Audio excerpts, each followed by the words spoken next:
Yeah. Okay. Excellent. Well, hello, everyone. This is Daniel Giamario, and I'm here for the monthly video blog.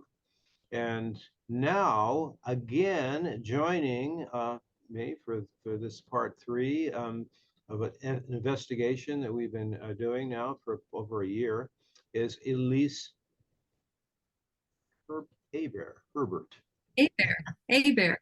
Okay, I wasn't sure because some people do it A-Bear and some people do it Herbert. So thank you for clearing. I like the A-Bear part of it, right? So I'm glad you're joining me again for this and this great investigation of, well, the investigation started out as an investigation of sex and gender and the particular way in which in this paradigm we look at men and women and how they relate with each other with a key point. The main bottom line here is the approach of our school is that to get beyond that thing, that cultural thing, men are from Mars, women are from Venus, or like all men are a certain way, or all women are supposed to be a certain way, you know. Well, I got to get more into my feminine, or I got to get more into my masculine, or something like that, which it can be very, very confusing for people, particularly if it's done superficially. And what we've tried to do in this school is to go beyond consensus reality, to go beyond what any given time in history said, you know, a kind of a limitation of roles. You can only be certain roles that are good to have if you're born male or female and so on. So we have a system of 24 different expressions of masculine and feminine. And in our paradigm, we've seen the different imagery of that as it applies to the current age. In other words, we're not using the meanings, the traditional meanings from 2,000 years ago or even 100 years ago. You know, it's really related to how things really are at this particular time. And we've looked at some of these in part two, and we're going to continue this journey mainly from the perspective of how um, the different archetypes of masculine and feminine, the different gods and goddesses, if we want to use that language, how does it work for them to be intimate? And we'll go into these. We'll have a great dialogue about this.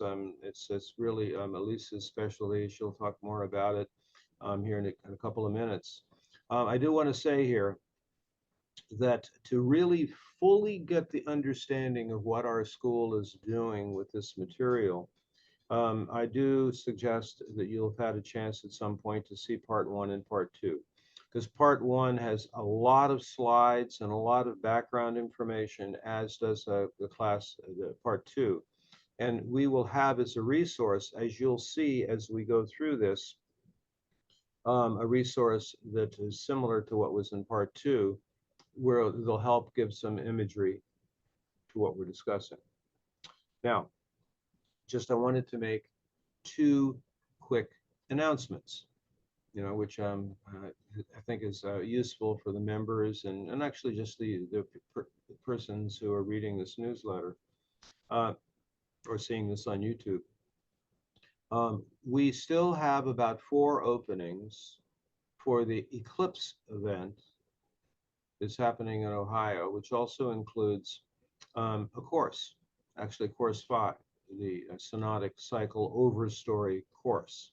So there's a whole day dedicated to the eclipse, and then there's 4 days of an in-person class. I'll be there for that.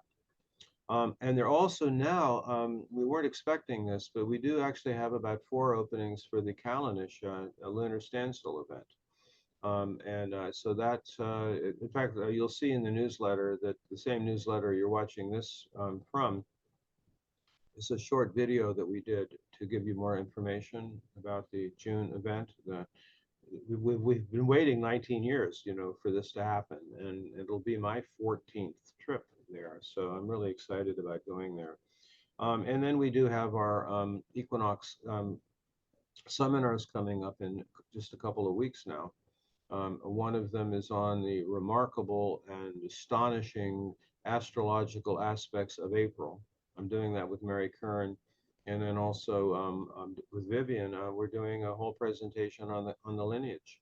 You know, why in the world do we say different, acknowledge certain predecessors that inspired this paradigm in school. So that's coming up, all those things. But now, without any further ado, Elise, let me turn it over to you for a moment. All right.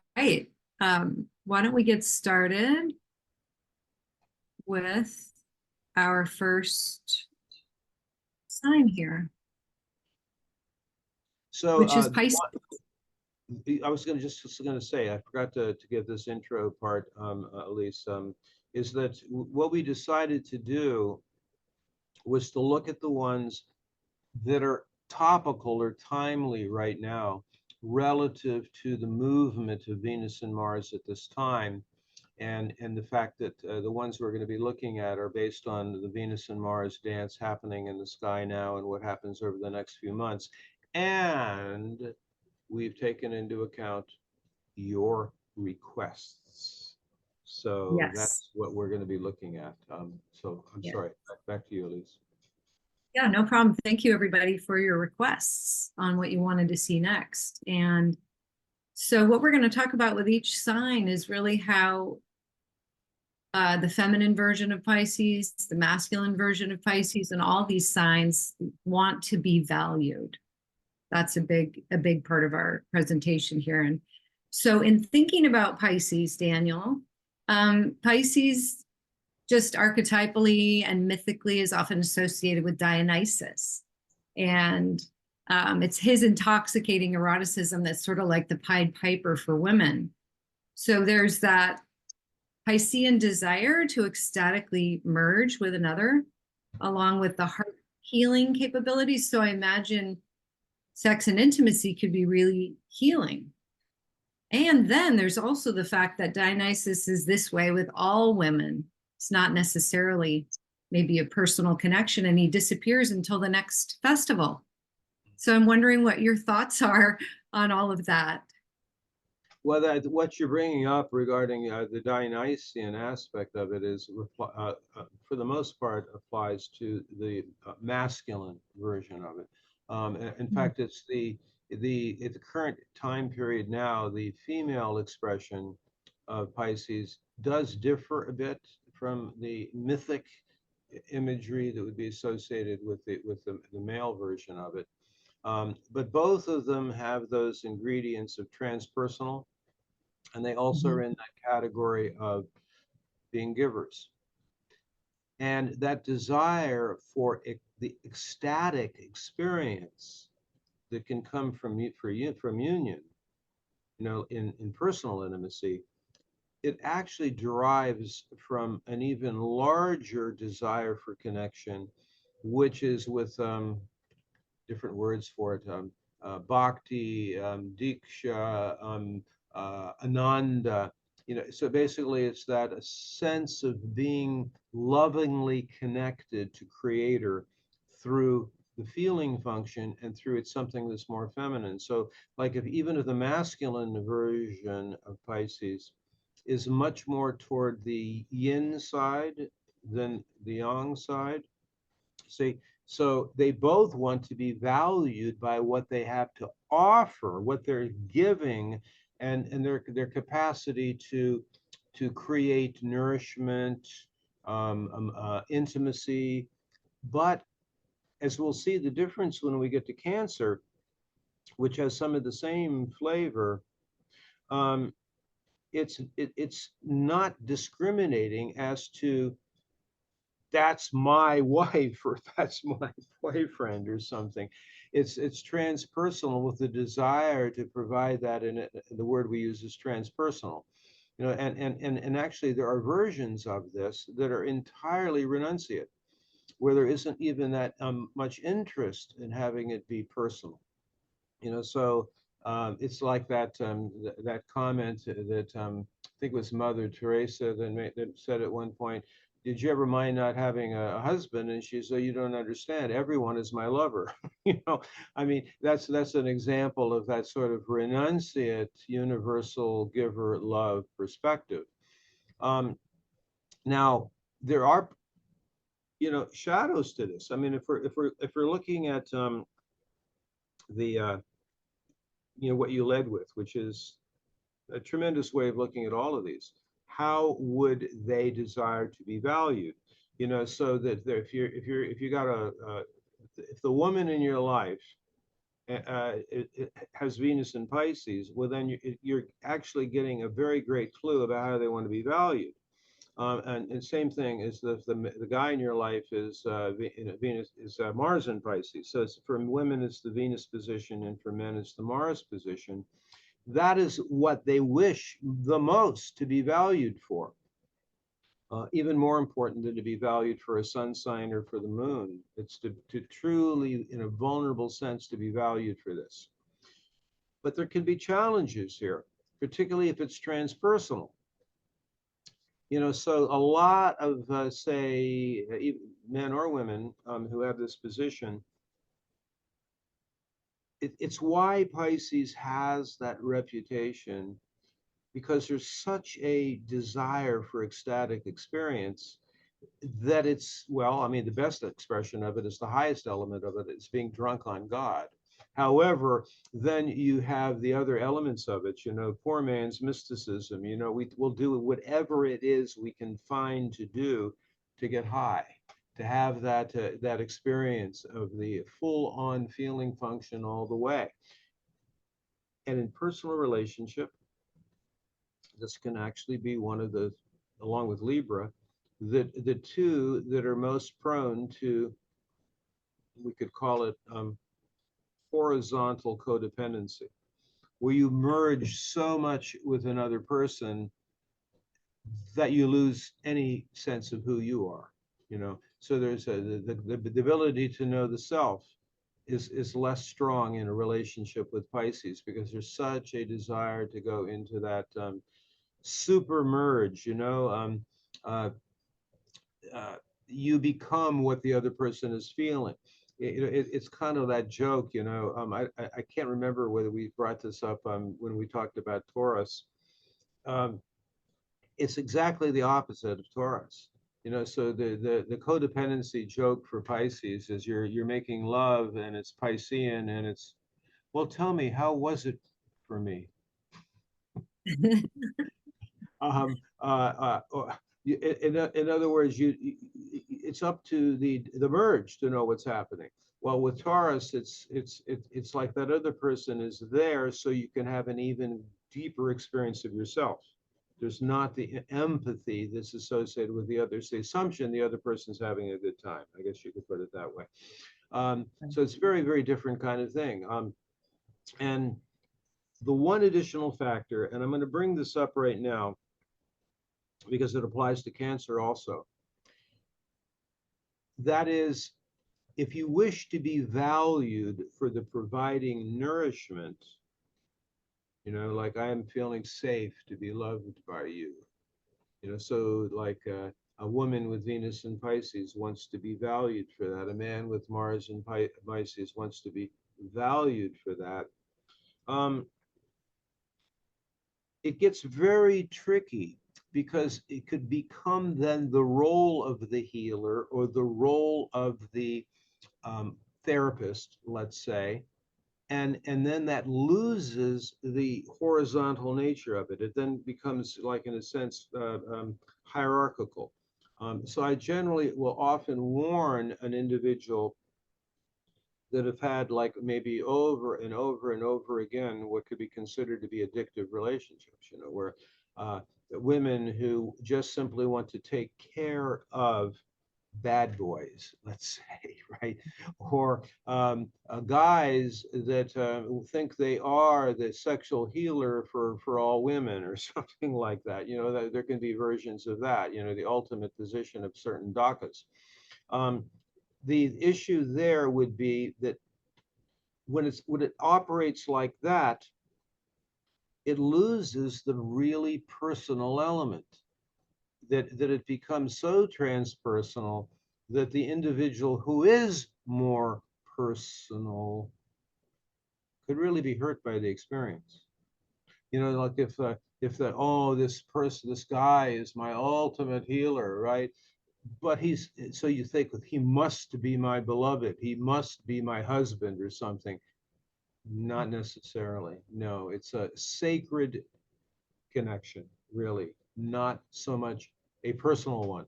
And we do have Right. those categories also in this deeper understanding all of this. You know, there are personal relationships, but then there are the sacred types of connections that in the moment can seem pretty personal, but it doesn't end up like I'm with you, you're with me, you know, we're now a couple or something like that. So this is a very interesting one to be aware of over the next month, as both Venus and Mars that have been together in Aquarius will both be moving into Pisces.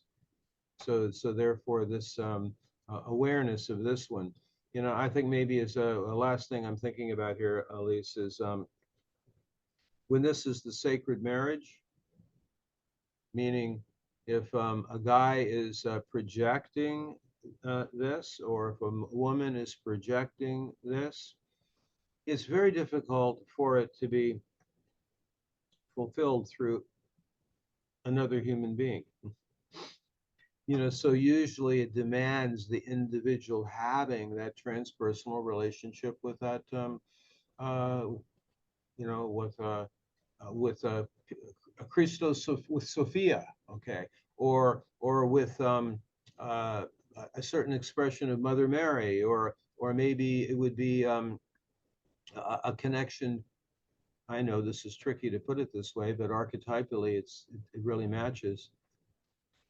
My sacred marriage is with Jesus, you know, who is like the really classic Piscean image of the. In fact, you might remember in the stories, the male disciples got pissed off because he was hanging out with women a lot. You know, why is he with them? You know, aren't we the special ones? You know, so that's I think it's a good start to think about Pisces. So what do you think?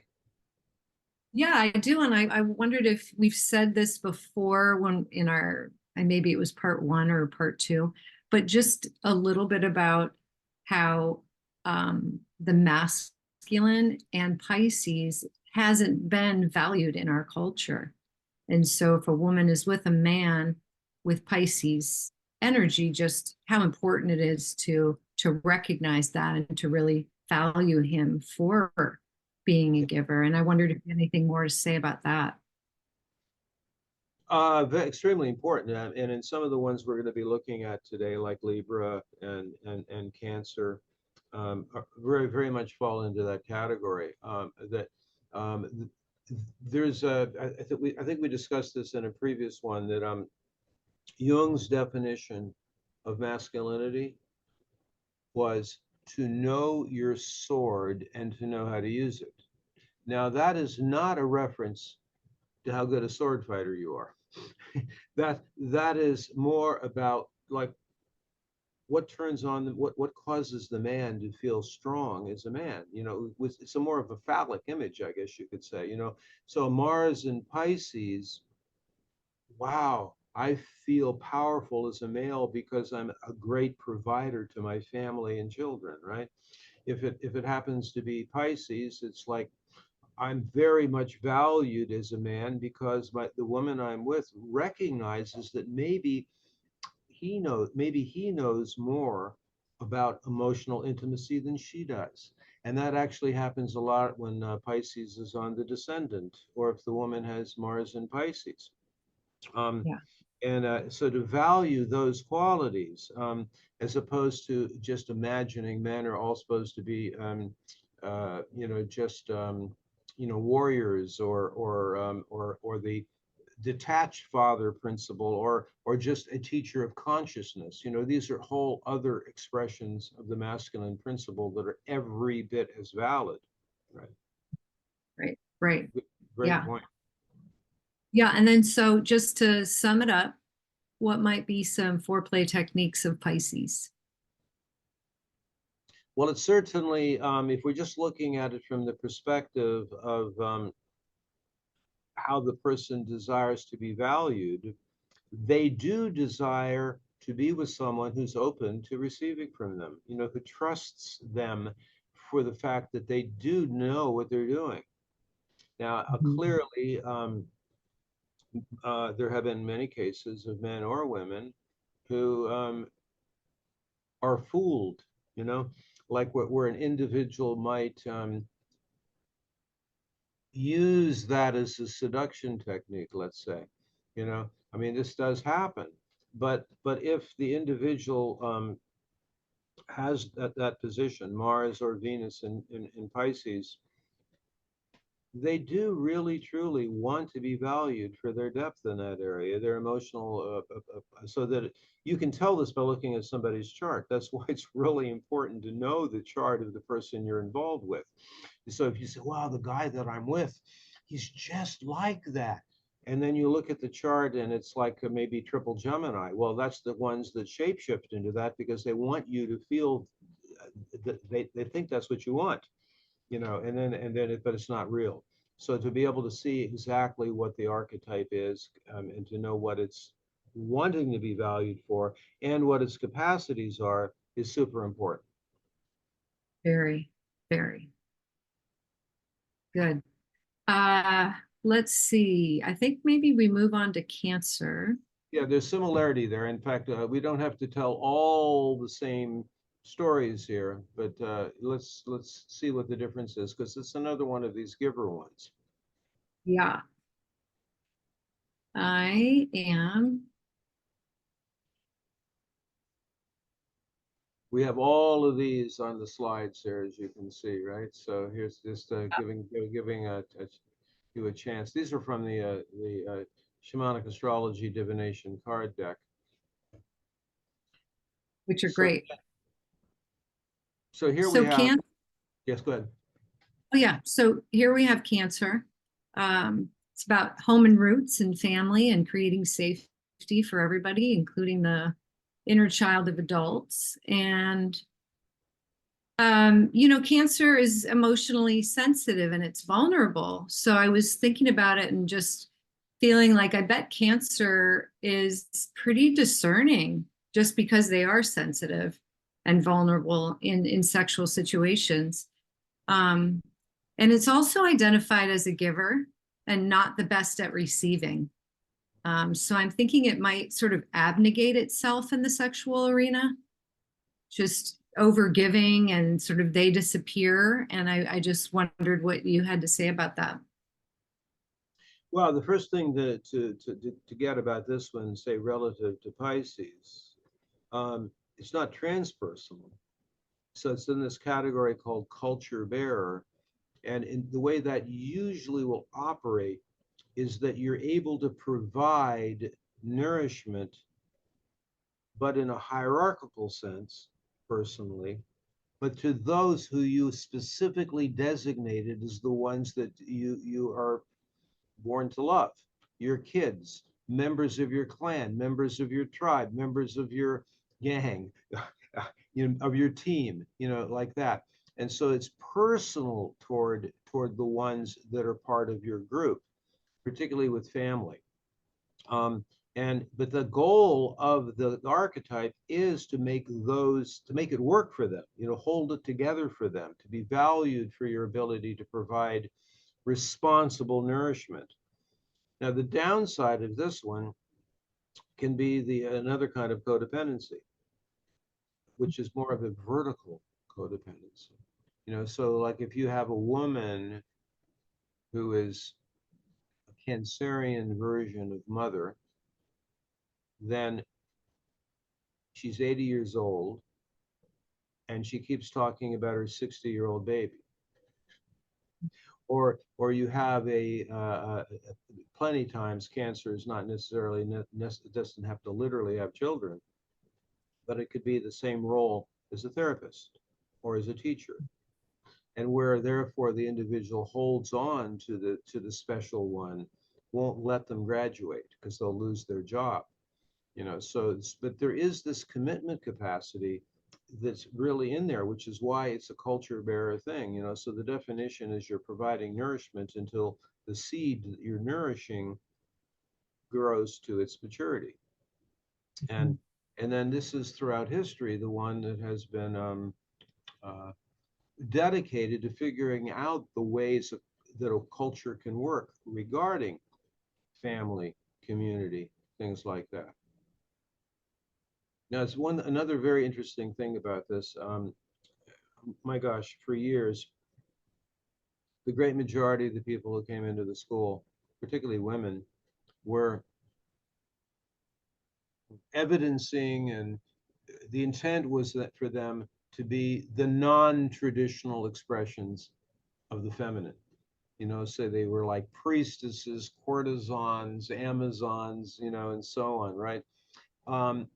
And at that time period, like one of the greatest contributions of the school was to share with women there's other ways, other authentic ways of being, not the ones that were culturally allowed, you know, through Catholicism and, you know, Islam and things like that. All right. Now, it turns out in the course of all of that, that men who were legitimately Cancer, right? You know, Mars in Cancer, Cancer rising, even within the very narrow parameters of patriarchy, can in fact heroically show up in a family situation and be a great provider, you know, a great supporter. There can be a huge amount of heartfulness in this.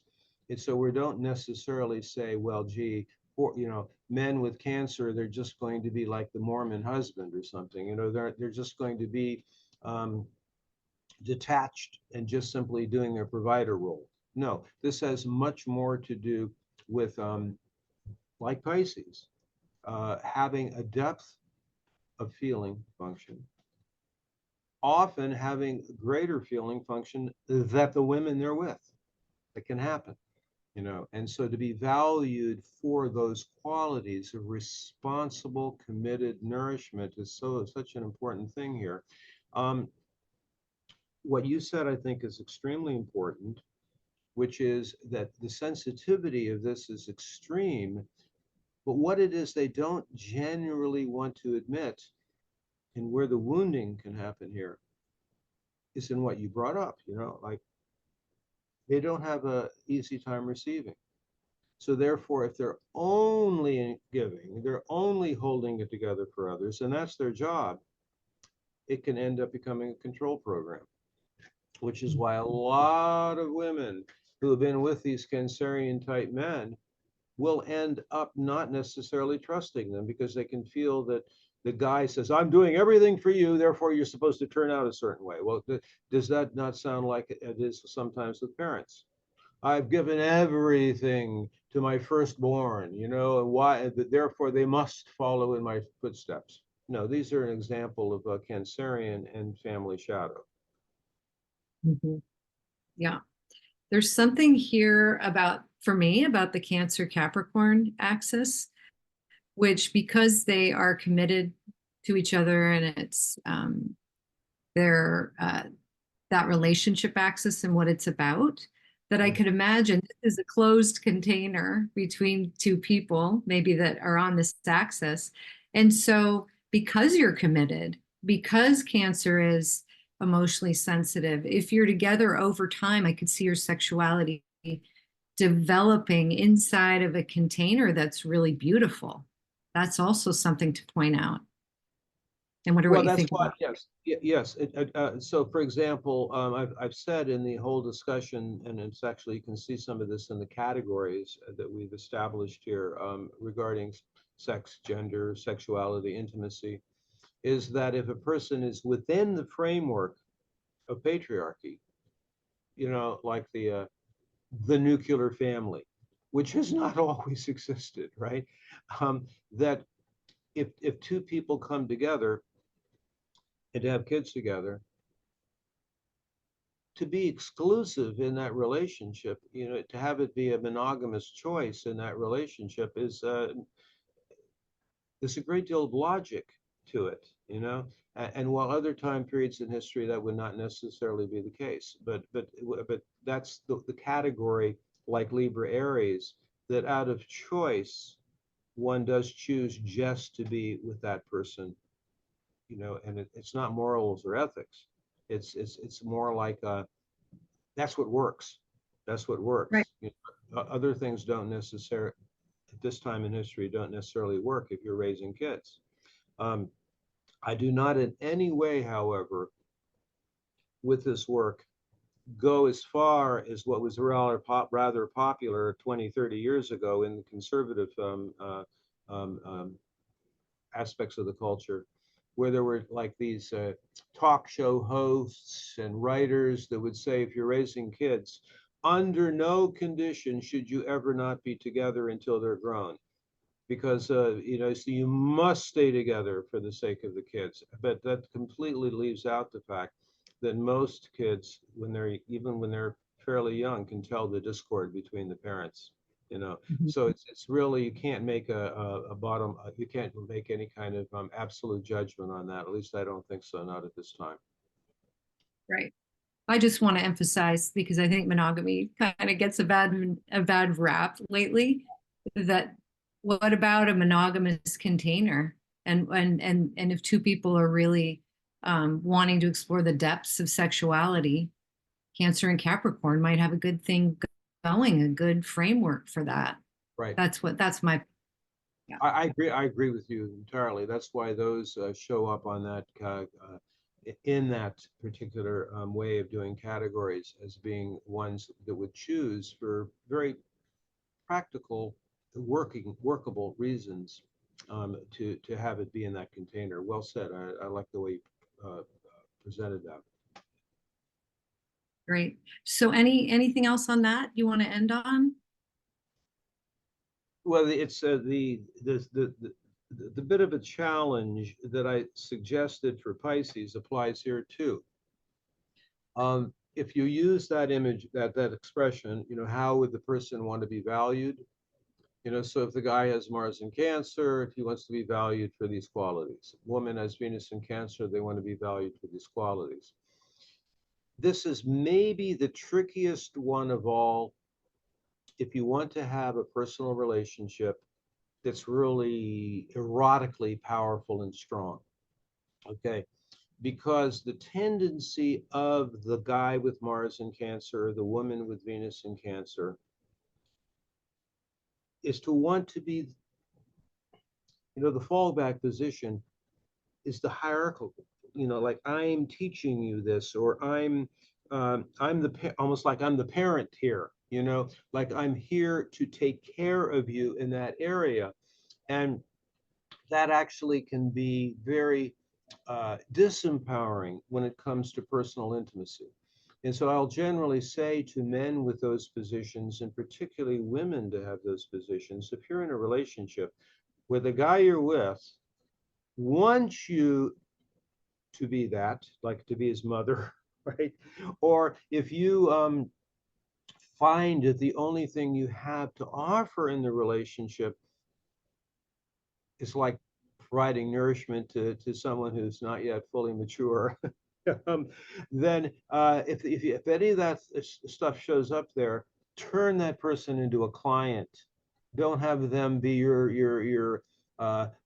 partner that you want to have strong eros with. You know, I mean that this is, I mean, I see this more than almost any other pattern actually. That problem that happens.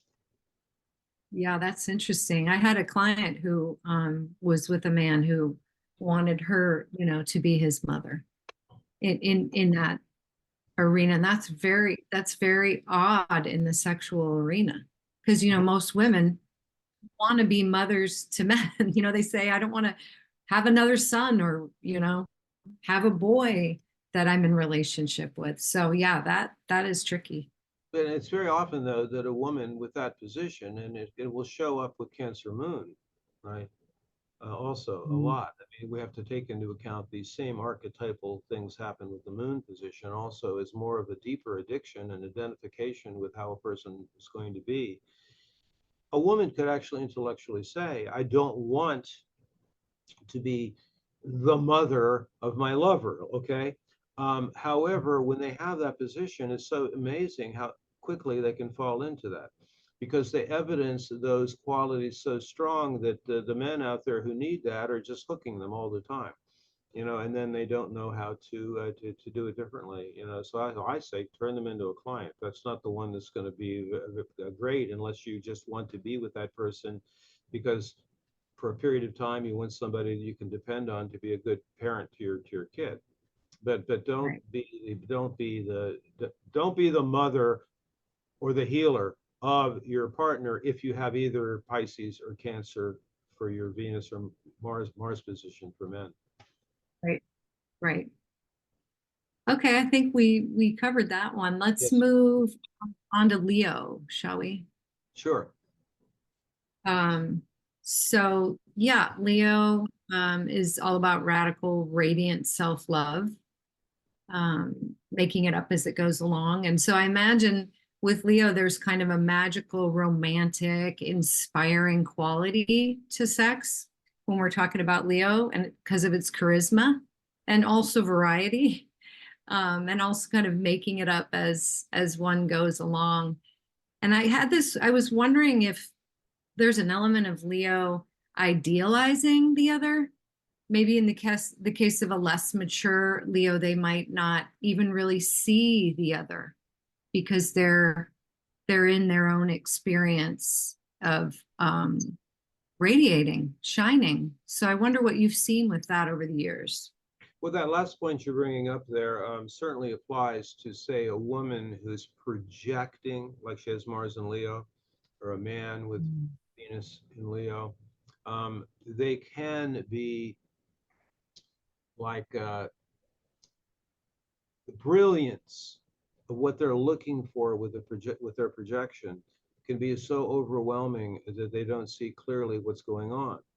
So they're Right. looking for this, they're alpha, they're looking for the superhero, they're looking for the star, they're looking, I mean, even, and it's interesting for men who have that position of, say, projecting Venus and Leo, which is that type of guy does not want a mother, but he can actually often want a woman who's going to dominate him.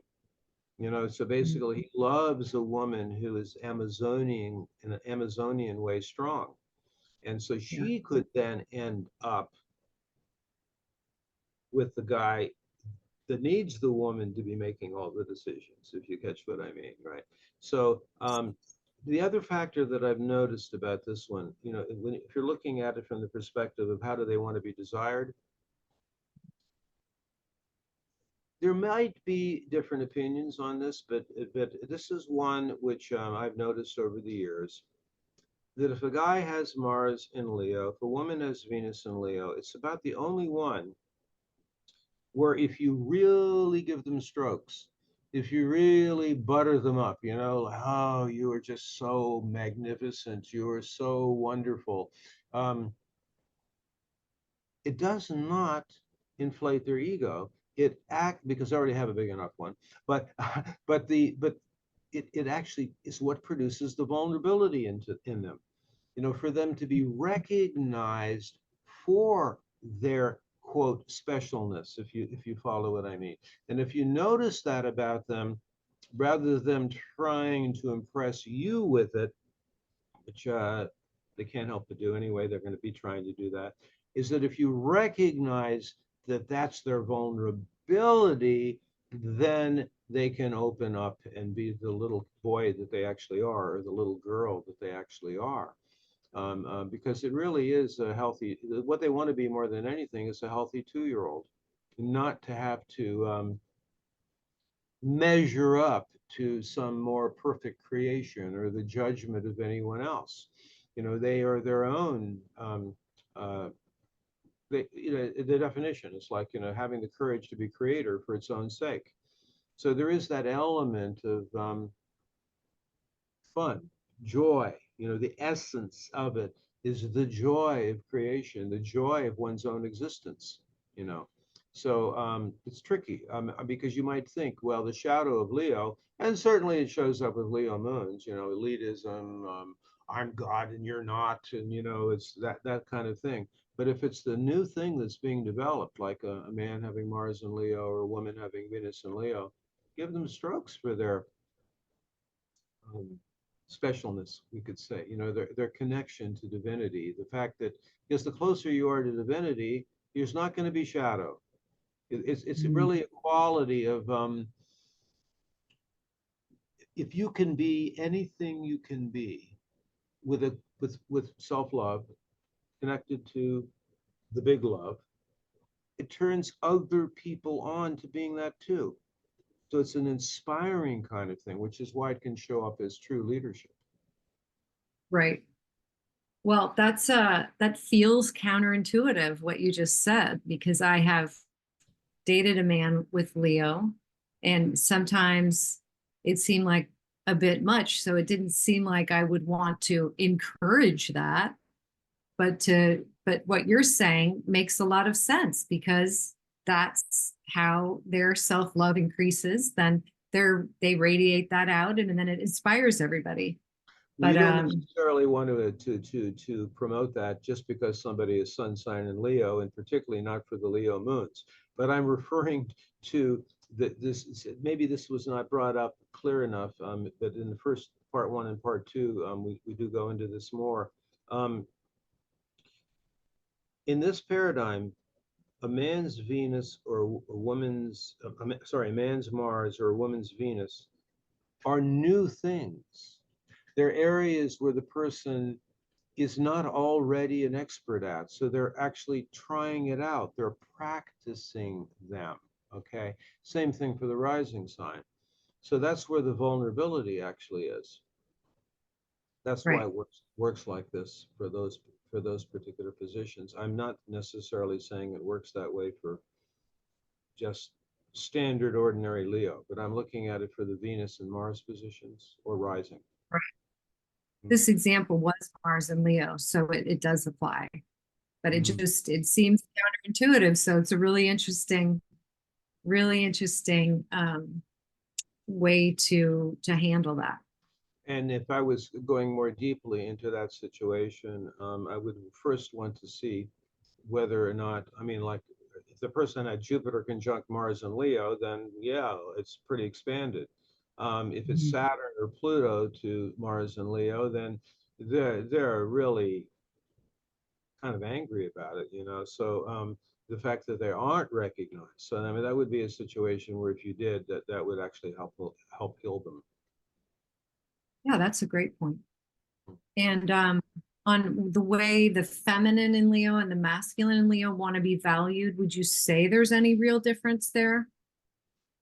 Well, not really, except that the Leo expression in the feminine is one of those that until, at least in the more recent times, was not really valued until the 70s, because it's an example of the what the Jungians would say, Tony Wolff and people like that would say, that it's one of the Amazonian ones. Amazon means a woman whose identity is based upon her accomplishments, her achievements, and her freedom. So it's a star woman, not an earth mother. So often if they're not really valued in that radical feminine Amazonian expression, then what is their alternative? Either to be playing the traditional female role and being pissed off about it, right? Or competing with men.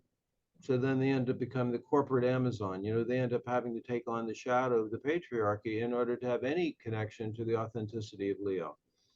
So that's but at least that's one of the ones that so many more women, at least in the quote Western world, are more able to embrace now, along with Aries, along with Sagittarius. The Amazonian expressions. To have that value. I mean, if we went to Sagittarius, then the value there is not leadership, but rather it's that Sophic wisdom kind of thing, the version of the feminine that, quite frankly, was the logos before, after patriarchy, the masculine principle took it over. So I mean, all of those elements of the feminine have nothing to do with being an earth mother. They're a whole different expression. So to be valued for Yeah. that, I think, is super important. Yeah, very. There's so much more freedom with all these different archetypes that are available to women now. And I thought it'd be great to talk about Leo at this time because the current unfolding Venus cycle, the over story of the current Venus synodic cycle is all Leo. I mean, Leo rose as a morning star last August, and its journey continues until early next year.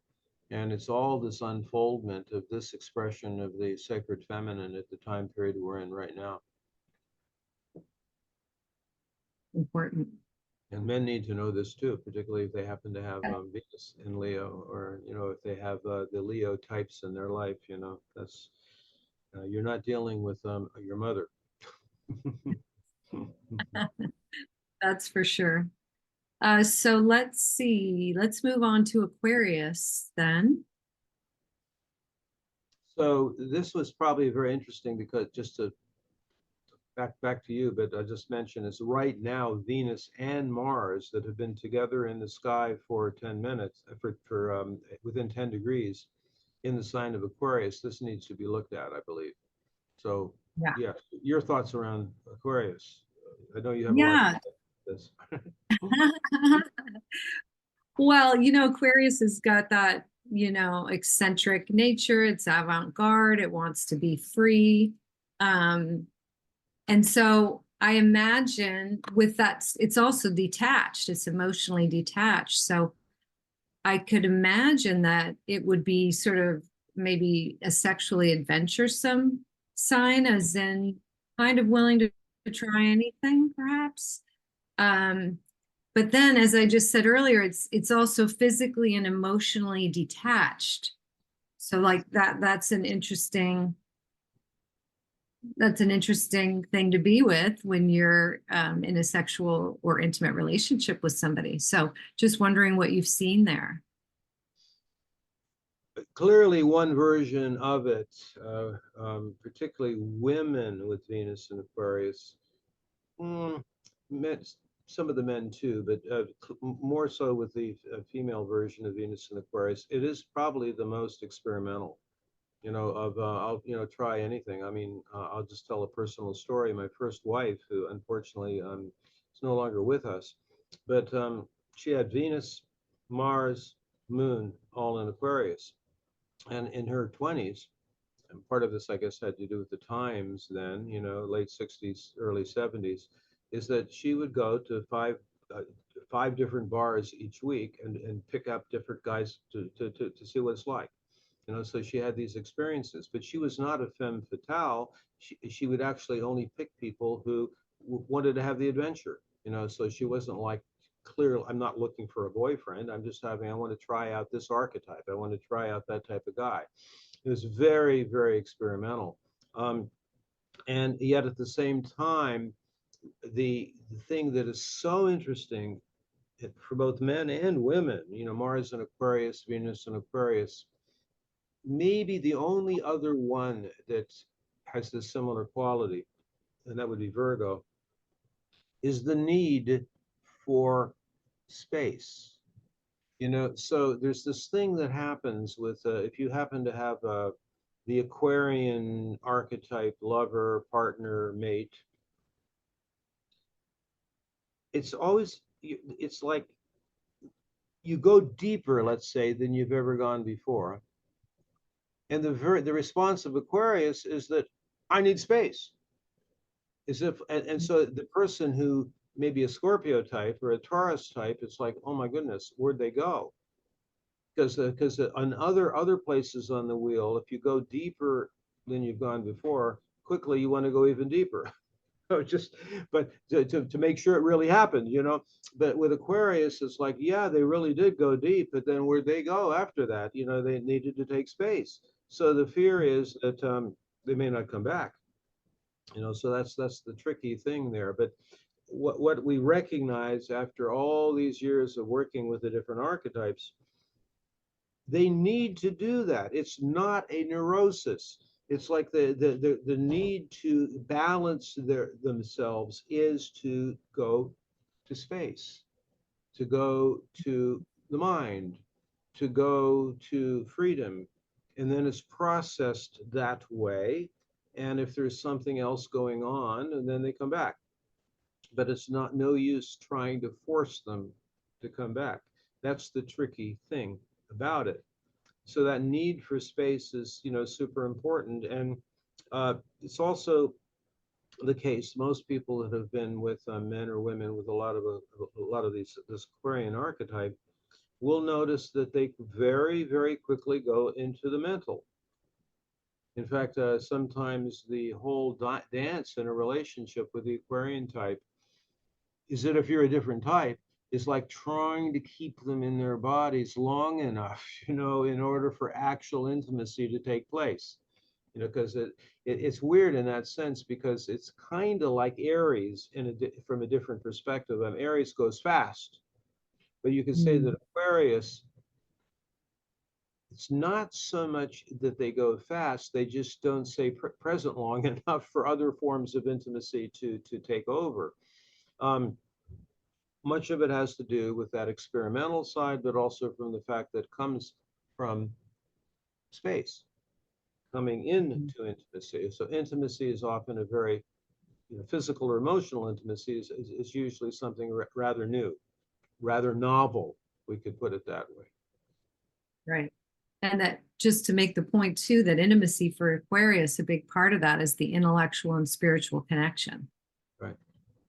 And so if That's we're really talking about foreplay techniques, how do you want the person with their Venus or Mars position to be valued? It's classic example with Aquarius, would be, let's meditate together, or let's discuss philosophy together, or let's go to a mountaintop and look around, but not necessarily talk to each other for a while. It's basically a spacious and mental and consciousness foreplay that's necessary. Otherwise, it doesn't seem real.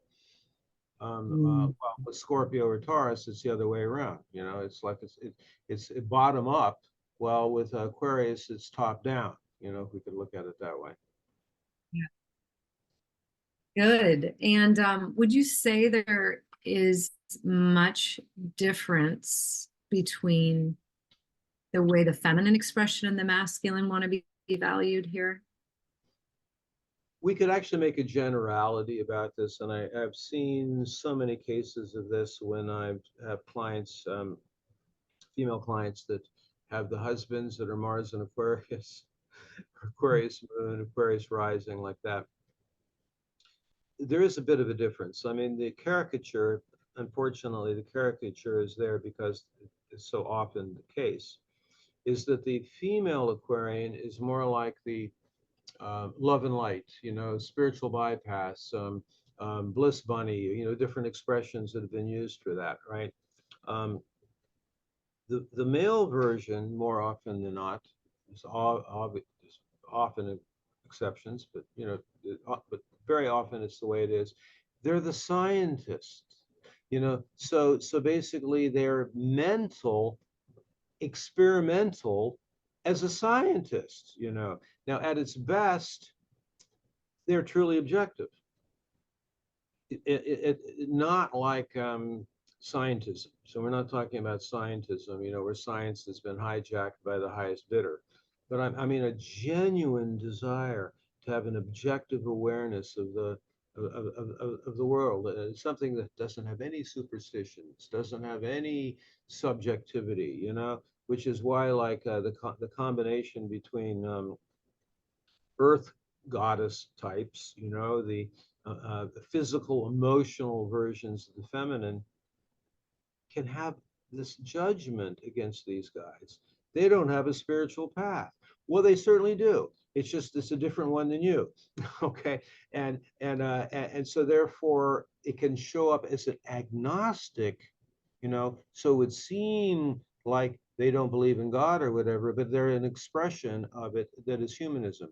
So they have the same ideals, the same morals and ethics that people who get to that conclusion through the heart. No, they can get it through intelligence. That love and compassion and morals and ethics are also something you can figure out with your mind. So that's a example, I think, of, for the most part, how these two things can differ depending on whether you're male or female. Yeah, thank you. I've always liked that you said that, that spirituality can be approached through the mind. That's a valid path. And then it's really So perfect for Sag and Aquarius for sure. Yeah. yeah. So let's see. Let's move to Libra next. Do we think we have time? How long are we gone? I forgot to look at the time on this. I also forgot to look at the time on this. I can step away. Let's do one more, and I think it is useful to do Libra, and then we now know there's going to be a part 4. Yep, for sure. So Libra is one that is all about non-hierarchical, conscious, and equal partnership. And Libra comes to know itself by knowing the other. And this is one you know very well. So in my thinking about it, since they are the ones that are all about conscious equal partnership and usually the one doing the work of the relationship, I kind of imagine that Libra is a very considerate and romantic lover, but maybe not necessarily one to include the depths of emotion. And then there was one other thing I had, which was, because the shadow of it can be codependency, is there an element of them not knowing what they want Right. sexually? So yeah, what are your thoughts on that? Well, first thing, I'd like to ask you a question. Okay. Yes. How do you define romantic? Well, I mean, being Venus and Mars in Aquarius, that and a Taurus moon, that's gonna romance for me is partly spiritual and intellectual, and being able to discuss those kinds of things, a meeting of the minds. But it's also kindness and empathy, and somebody that does small things for you that matter because they paid attention to what it is you're interested in Yes. and what makes you happy. So it sounds like it does include the more comprehensive understanding of intimacy, but it Yes. also is associated with ideals. So there would actually be a different quote unquote romantic ideals 1,000 years ago or 2,000 years ago. In fact, there's some speculators and writers on this that have said that actually the romantic ideals did not even exist in the world until the troubadour era. At least in the Western world. I mean, there's confusion about that, whether it existed in India, but so it's tricky. In fact, just the fact that you've used that word a few times, I'm now curious about looking into the etymology of that expression. But for the most part, the reason I'm asking this to you, and I'm not trying to say I have the answer here at all, is that it would seem that things like Leo can have a romanticism, Aquarius can have a certain kind of romanticism. Libra, what is the romanticism of Libra? Well, it is in fact a thought form. So there is so which is why that if this is an air sign, throughout the different time periods in history, the Libra ideal of partnership and relationship would really be based upon what the culture at that time thought was the way to sustain a culture. So you might have had the romanticism, if we had to use that word, even attached to arranged marriages at a certain point. It maybe, but what we're looking at now with Libra, and it is my opinion that this is the one that is, in our current time, the most misunderstood. Every decade seems to have place favorites. There's the glamour sign, and then there's the one that everybody is poking fun at. The younger generation, particularly now, doesn't like Libra very much. They think it's patriarchal. Well, actually, if we define it as you're looking at here on these cards, um, non-hierarchical conscious equal partnership, knowing the self through the other. This is not the roles. This is not like the wife's serving the Lord. It's not Christian marriage. It's a whole new ideal of collaboration. And it's on the horizontal, not on the vertical. Now, this is loaded with caricatures. You were kind of alluding to one of them, Elise. It's like those, everybody is seeing these different things acted out. Like, well, what do you want to do today, dear? Oh, I don't know. What do you want to do, dear? Well, I don't know. What do you want to do, dear? You know, so it basically like nobody can figure out what to actually do because there's nobody taking the action. You're always looking into the eyes of the other person to know what you're going to do. Now that's a caricature of the shadow or the downside of it. Clearly, along with Pisces, Libra on the shadow side, it can be wildly codependent. You know, where your happiness is entirely based on whether the person you're with is happy, or your happiness is entirely based upon whether you're with anyone or not. You know, so the whole thing is based upon, you know, who's the next that I'm going to hope to get into to have a girlfriend or a boyfriend or a husband or whatever. Often in the culture, men with Mars and Libra, women with Venus and Libra, for a period of time, they can say, well, I achieved my goal. There's a husband or a wife on my resume, you know, and when in fact the deeper intimacy of it is not that at all.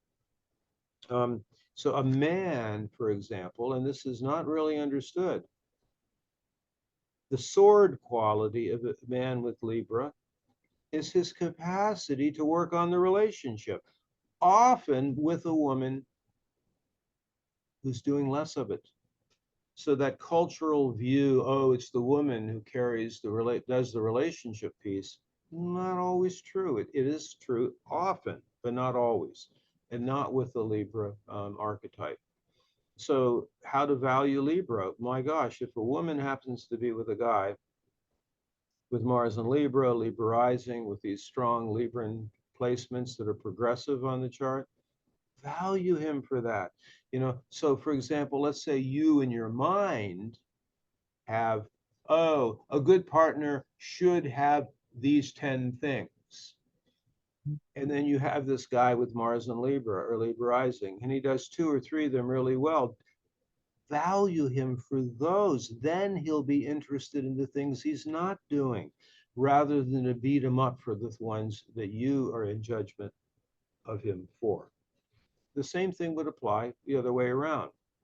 Although I think that the downside of this archetype in the culture shows up in both men and women, right? You know, so you have the judgment against Libra as being weak and codependent and wishy-washy and so on. But then you have the wife thing, you know, the younger generation. Why would I want to be that wife? Well, the wife is based on a Christian imagery of wife, not as we're describing it here, which is conscious equal partnership, 2 individuals that truly collaborate and are looking at each other across the table as equals. It's where the word codependency is hugely, in my opinion, overused. Because with Libra, you can get really close to the other person and still maintain your own autonomy and own independence. But it gets closer to the line than probably any other archetype. While you can have like really great and happy and successful and fulfilling relationships with things like Aquarius or Sagittarius or Gemini, or you know, some of the ones like Leo, for example, and maybe only 10 or 15% of the relationship is where they're really with each other, but it works. But Libra and particularly if you had Pisces in there at the same time,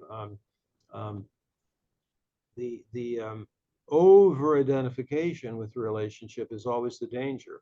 But it's still the one which you might judge as being codependent, some of you, but which is actually an authentic expression of the way people can be in relationship, by really being with the other person, taking that other person into account more often than not. It's a very wonderful, magical energy to feel that from another. It's, if you've never experienced it, it is really, I really appreciate it. What I'm wondering about for the feminine expression is that historically women have just been expected to be Libran. So have you run across females with Venus and Libra, and do they, is it just expected? Are they valued for it? Like, how does that go? Well, today, these days, women who have spent time discovering autonomy, sovereignty, non-traditional roles, if they have Venus in Libra or Libra rising, particularly Venus in Libra, they tend to intellectually reject offhand, just right off the top, what do you mean? I don't want to have anything to do with this Libra stuff, right? Because of the way that role had been seen, and rightly so, because it was a hierarchical wife role. It's just as important for the woman with Venus in Libra or Libra rising to value that about herself. In fact, I cannot tell you how many sessions I've had with women who've been through the polyamory thing, they've been through the multiple relationship thing, they've been through open marriage kinds of things. And when they're really honest, and I'm only talking about Venus and Libra, Libra rising, it hasn't worked for them. They really do desire to be in a situation, using a controversial term here, to be claimed and to claim. I'm with you, you're with me, we agree. It's not like I'm trying to convince you to be that person, or the other way around. I think this does need to be recognized as an important thing, but not everybody. Again, this is just one of the places on the wheel. Mm-hmm. Yeah, that was a great point on So that last one about. we may have to wrap this one up for today. We've really, I thought, gotten to some really great, great depth of this, right? And we'll do another Yeah. one. I'd like to just turn it over to you for the for final thoughts and considerations of what we brought up here today. Well, I say this all the time, so I sound like a broken record and I sound like you. But as we talk about all this today, the beautiful thing about this paradigm that can't be overemphasized is that there are all these different places on the wheel for the feminine and the masculine. When I talk to friends about this paradigm, and they're quite astonished that they don't have to fit into what has been the cultural script, the collective script about it. And it's so freeing. So, I mean, I can't emphasize that enough. And it's something that I just value so much about this paradigm. And we're, as best as possible, trying to adjust it and with what's actually happening, rather than trying to fit people into old definitions, but to actually expand it, because the archetypes change over time. They're not eternal, always the same way. And these are the main issues we're trying to explore with this element of the work. So it's always a pleasure to share this stuff with you. I mean, this has been part of your own life's investigation, and we've collaborated and had conversations about this for a long time. So I love doing this with you, and I'm looking forward to the next time we do this. So I think that's probably good for today. That is, me too. All right. Until next time.